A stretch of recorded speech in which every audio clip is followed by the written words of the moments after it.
Marymount University revealing 95% As curfew of Los begins, Angeles County hundreds of residents protesters back in support the downtown stay-at-home Portland. order. 11 p.m. Public health update. officials say Portland you police should not be tweeted that going they continue anywhere to for a make while arrests and and that for so good far, reason. 16 A people have been warning that arrested. without social distancing 9:45 guidelines, p.m. almost update. everyone in LA Twice, would be protesters sick by tried the to turn middle of east on summer. Southeast Grand but were pushed back by police. The group has mostly dispersed and only a few small groups were seen near Halsey. 9:15 update. A couple dozen people stopped on Southeast Grand trying to figure out their next strategy. Some were on bikes, some scooters, and most walking. One in the crowd tried to point them toward the Rose Quarter, while others were pushing to head back over the bridge. The group eventually began moving up Grand Avenue toward Lloyd Center and causing a traffic jam near the Northeast Portland Mall. The police trailed the group but was not yet interacting with them. 9 p.m. update. A large group of protesters are headed toward Northeast Portland, where residents are reporting the sounds of helicopters overhead.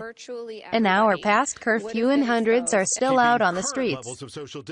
Reporter Jim Ryan reported seeing a group of 100 or more walking south up Northeast Martin Luther King Jr. Boulevard after police approached the crowd and appeared to detain at least one protester. Crowds have mostly dispersed from downtown, with only small groups of people roaming the empty streets. 8:40 p.m. update. Many businesses across the city boarded up their windows on Saturday, concerned about what the rest of the weekend could bring. Workers attached plywood to the large display windows of the Microsoft store near Pioneer Place. Same went for the Target store on Southeast Powell Boulevard. On Friday night, protesters broke the windows at the nearby Apple store and took a desktop computer they used to break the window of another store.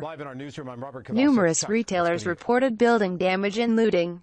As police pushed the crowds out of the downtown core, protesters headed for the waterfront. One group set out for the east side over the Burnside Bridge, while another larger group was bound for the Steel Bridge. Some protesters took off in the other direction, however, and pounded on cars they passed waiting at the light on Southwest Broadway. The crowd crossed back and forth across Broadway, blocking traffic as they ran through the street past Pioneer Square and up toward the Multnomah County Library. 8:21 p.m. update. A skirmish broke out near the Multnomah County Courthouse with dozens of protesters appearing to turn on each other. At one point, someone carrying an American flag was on the ground with others attempting to grab the flag out of his hand. Other protesters walked up to the fight and began to throw debris into the middle of the crowd. In another disturbing scene nearby, a man appeared to have been kicked in the face by another protester while he was on the ground. He was able to get up. Police continued to warn protesters to leave via loudspeaker as they pushed the crowd toward the waterfront. Thick clouds of tear gas hung in the air near Southwest 2nd Avenue and Yamhill Street. 8 p.m. update. Portland police tweeted another warning about 15 minutes before the curfew took effect, and already the arrests had begun. Hundreds of protesters moved through Old Town, with many protesters stopping to tag buildings with George Floyd's name in 1312, a reference to slur against police. They also took the street yelling, "Whose street? Our street," a call that continued throughout the night at various points in downtown. Police started moving toward the crowd in northwest Portland as people shared the sound of flashbang devices going off in helicopters overhead. Update. 7 p.m. A day after destructive protests led Mayor Ted Wheeler to impose an 8 p.m. curfew. Protesters began gathering in downtown Portland around 5 p.m. on Saturday and appear prepared to violate the current order. With a few exceptions, the curfew calls for Portlanders to stay home until 6 a.m. on Sunday.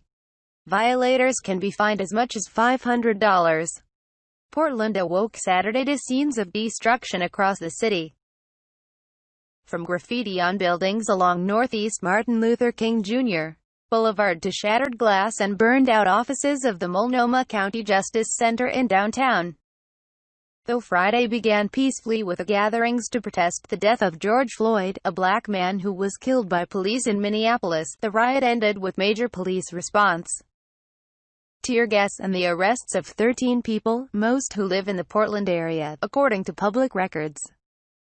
Saturday night's turnout already appeared to reach at least 1,000 by 7 p.m. At around 7:15, marchers were heading up 4th Avenue near Alder Street chanting, "I can't breathe." Earlier, several dozen people sprawled on the ground in front of the Justice Center while the honking of several car horns joined the chorus. Nearby in front of the Justice Center, Portland police declared the gathering an unlawful assembly and ordered protesters to disperse with a surge of officers and an accompanying wave of tear gas. Instead, protesters wearing face masks began building a barricade across Southwest Harvey Milk Street at 4th Avenue.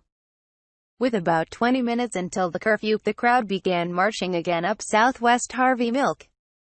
Around 7:45 p.m., TriMet officials announced they had suspended all MAX and bus service in downtown Portland.